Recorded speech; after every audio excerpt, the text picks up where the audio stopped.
Hello बच्चों, let's read the question. Two ends of an inductor of inductance L are connected to two parallel conducting wires.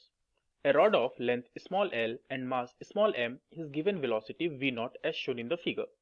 The whole system is placed in a perpendicular magnetic field B. Find the maximum current in the inductor neglecting gravity and friction anywhere. Question में पूछ रहा है कि एक perpendicular magnetic field में हमने एक setup रखा है जिसमें हमारा एक इंडक्टर है जिसकी इंडक्टेंस है L और दो पैरेलल कंडक्टिंग वायर से, these are the parallel conducting wire, इससे हमने एक रॉड को जोड़ रखा है जिस रॉड का मास है m, लेंथ है उसकी स्मॉल l और v नॉट वेलोसिटी उसको हमने ऑलरेडी दी रखी है। तो इस इंडक्टर में मैक्सिमम जो करंट इंड्यूस होगा, मैक्सिमम स्टोर्ड करंट जो होगा वो हमें बताना है। हमें ग्रेविटी और फ्रिक्शन को नेग्लेक्ट करना है।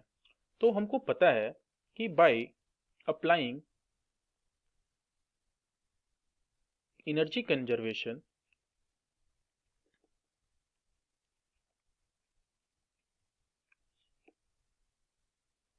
मास m के इस रॉड में मूव करने से जो काइनेटिक एनर्जी प्रोड्यूस होगी वही एनर्जी इंडक्टर में स्टोर होगी।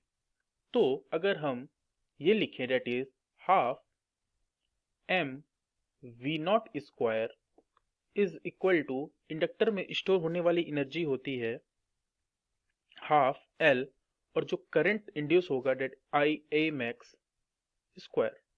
तो यहाँ से अगर हम आई मैक्स निकालना चाहें तो हम इजिली निकाल सकते हैं। 1/2 से 1/2 कैंसिल हो जाएगा।